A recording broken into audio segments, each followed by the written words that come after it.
Et hello les amis, aujourd'hui je vous emmène à Aix-Auto-Légende. Aix-Auto-Légende, c'est pas n'importe quel rassemblement du coin, non, vous allez voir, il y a vraiment des folies. On y va évidemment avec la Pontiac, je vous ferai un petit démarrage, vous allez voir, ça va être plutôt sympa. Il y a évidemment des objets, je pense que mon mot du moment, ça va être magnifique. Parce que ça prévoit toujours des belles choses, Allez, venez avec moi, on y va. Aix-Auto-Légende, c'est sur 2 jours. C'est à Aix-les-Bains, hein, pour ceux qui connaissent bien sûr. Au bord du lac, dans un cadre plutôt pas mal. Et je suis prêt à voir des beautés. En tout cas, j'amène la mienne. J'espère qu'elle fera bonne impression. Elle est rouge, elle fait du bruit. Je pense qu'il y a moyen de faire tourner les têtes. Allez, c'est parti, on y va.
Bonjour à tous, bienvenue à la 23e édition du festival Aix-Auto-Légende.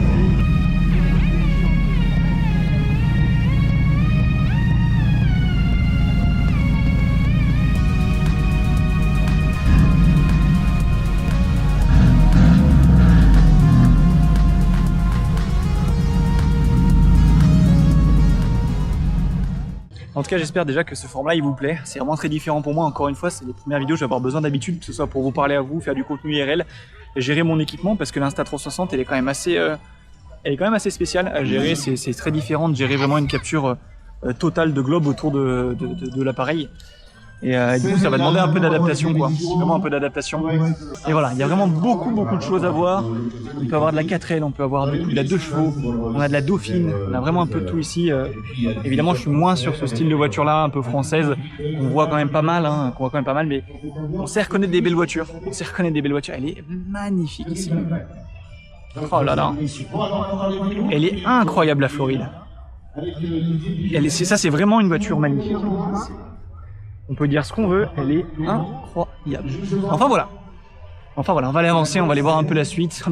Juste en face, on a une 404 avec 6 feux à l'avant. Et il doit rien voir quand même, hein. C'est des feux orange, il doit rien voir quand même. 6 feux à l'avant, quoi, une folie. La Chevrolet Bel Air, du coup, elle est magnifique. On était tout à l'heure du coup avec eux, avec notamment aussi la belle Oldsmobile, mais on verra tout à l'heure du coup, il y a des trucs vraiment intéressants sur cette Oldsmobile aussi. Et on était avec la Cadillac tout à l'heure. Petite Shelby, là vraiment il y a des beautés. Et là on a un Citan. On a un petit Citan ici, un petit Cadillac C10. Il est magnifique. Il est vraiment magnifique. Bon, voilà, le but vraiment limite de ma voiture, ça va être d'avoir ça du coup à l'intérieur en termes de visuel, en termes de fiabilité. Et c'est vrai que la petite patina qui a été juste, c'était poncé et ils ont mis du coup je pense un vernis dessus quand même. Ah quoique, ouais si je pense. Hein. Ça rend vraiment bien quoi. T'enlèves les imperfections et tu mets un clear coat dessus, c'est vraiment magnifique. C'est vraiment magnifique.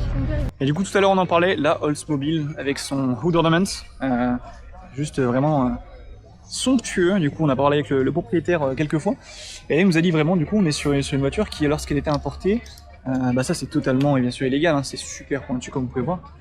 Ils mettaient apparemment des plaques du coup métalliques, mais ça peut rester quand même assez c'est proéminent quoi. C'est vraiment ces années-là qui sont inspirées par l'aéronautique. C'est vraiment les plus belles voitures qu'on ait pu construire, je pense, au monde, hein, avec du chrome de partout, avec il y a une grille à l'intérieur quoi. C'est une folie, c'est une folie. Elle est magnifique quoi. 98.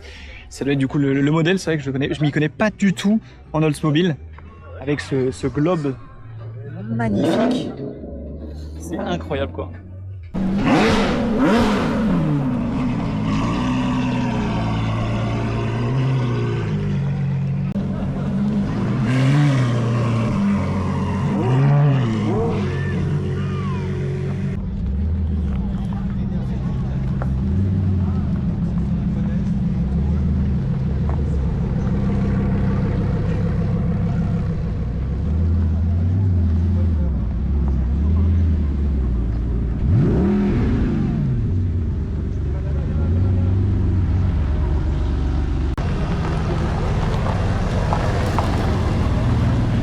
Clio V6, c'est magnifique. Ça, c'est du projet qu'on adore, ça. Renault, je sais pas ce qu'ils sont dit, mais c'est vraiment une folie.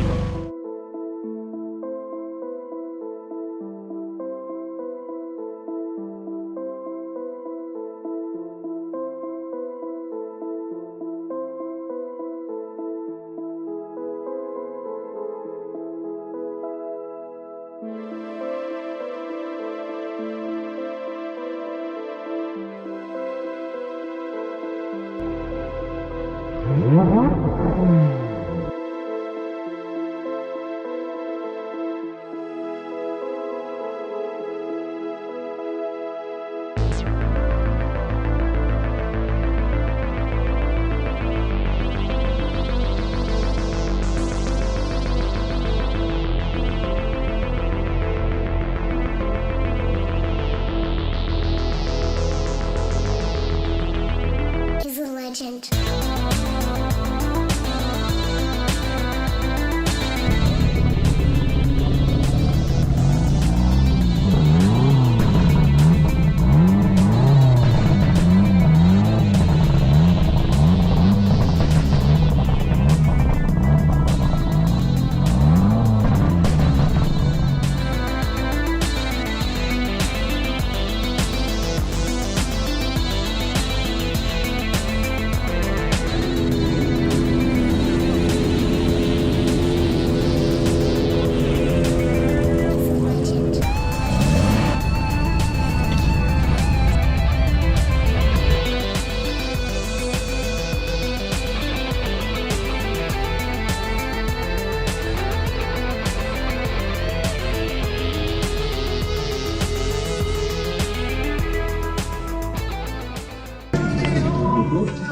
Qu'est-ce que c'est que cette beauté là? Alors, on dirait deux chevaux recarénés. Elle est incroyable celle-là. Une folie. On va aller voir quelque chose de bien plus rare, j'ai l'impression, même si ça a l'air très rare en soi. On est sur ce que vous voyez peut-être devant là-bas, une 2000 GT. 2000 GT, je parle fort parce qu'il y a de la musique copyright, c'est sûr. Hein. Tu veux ta 2000 GT, c'est la première fois que j'en vois de ma vie. C'est incroyable. C'est incroyable. Ok, je pense pas. Entre ça et les Mazda Comet, c'est quoi un Mazda Comet? Ah, elle est magnifique la Mazda Comet aussi. 2000 GT, ça c'est super rare les gars. Une folie, hein. Une folie.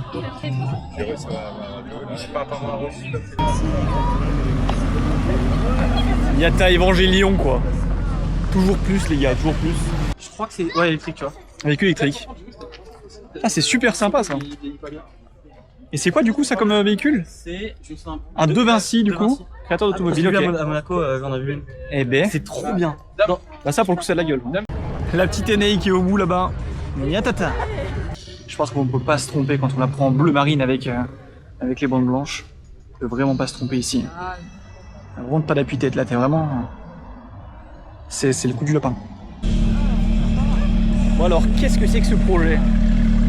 Avec une sorte de DRS à l'arrière. Quel est ce projet là qu'on a là? Ah, peut-être comme ça ou pas?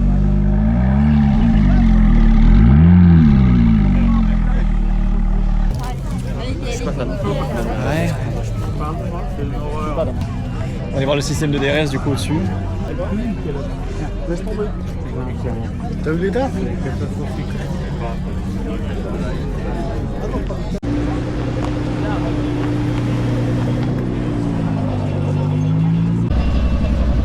Petite Fiat Dino avec du coup le V6 de la Ferrari Dino. Magnifique.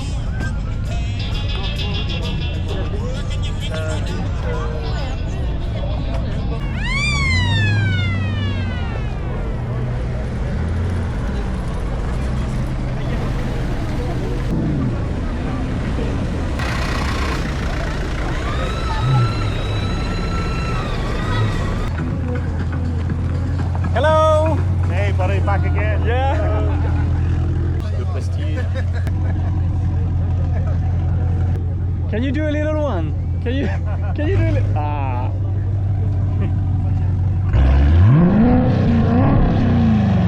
Thank you! Now you have to pay for my hearing aids.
Est-ce qu'elle fera plus de bruit que la Transam? On l'a entendu tout à l'heure. Ah, c'est très aigu, l'autre, elle est très grave. Il y a match.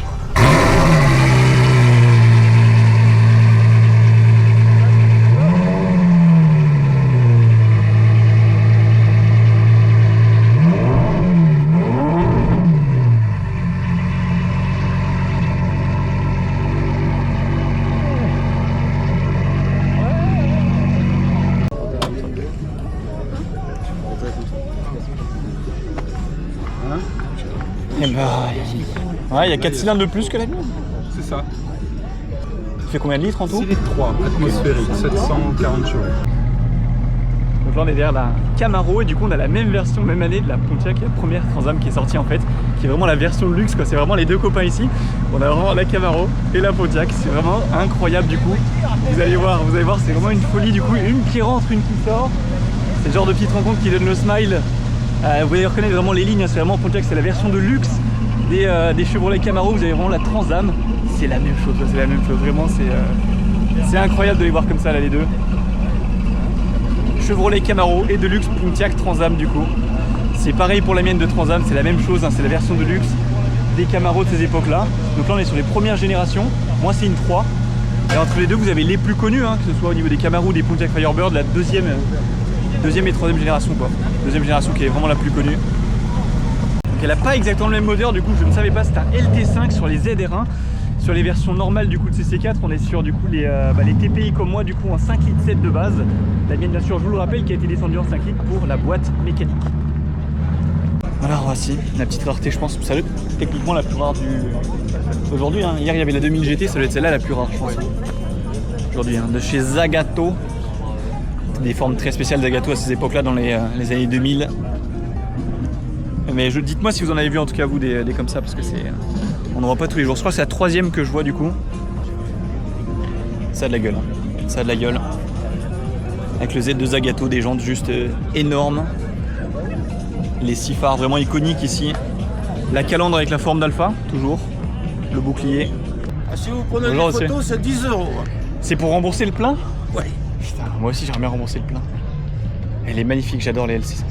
Ouais, je comprends pas pourquoi il n'y en a pas plus de vendus, c'est magnifique. Il n'y en a pas beaucoup. Ah oui, bah oui, oui. La V6, V8 celle-là? C'est un 6 cylindres. 6 cylindres du coup? Ouais. Elle est magnifique. 500 chevaux. Tout ce qu'il faut quoi. Pour rouler à 80, c'est bon. Tout ce qu'il faut. Tout ce qu'il faut. Elle est magnifique. Et puis cette ligne là, LC500H du coup pour hybride. Ce que j'ai pris tout à l'heure du coup pour une Lotus est en fait une L20. Ça c'est fun de voir ça. Bon là maintenant sous la pluie en plus, entre la poussière et la pluie. Les chiens n'est pas très contents, on a Bumblebee, toute la version originelle de Cox. On a ici 2 exemplaires de Facel Vega d'une qualité incroyable. C'est soit les gens qui cherchent des voitures pas chères, avec un bleu magnifique. Les gens qui cherchent des voitures comme ça. Comment ne pas aimer ça quoi? Comment ne pas aimer ça? Elle est vraiment, ces années-là, c'est vraiment magnifique. On fait plus de voitures comme ça. Hein. Y a pas à chier, on fait plus. Hein. Y a ma voiture derrière là, qu'on voit en rouge. Aïe aïe aïe aïe aïe. La petite entrée d'air, vraiment tout ce qu'on aime quoi. Au final, avec des inspirations un peu américaines, on a l'impression.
Bon alors qu'est-ce qu'on a de beau du coup ici sur le parking? On commence avec une M3 CS, plutôt sympa. J'aime bien le capot de la CS, c'est très joli.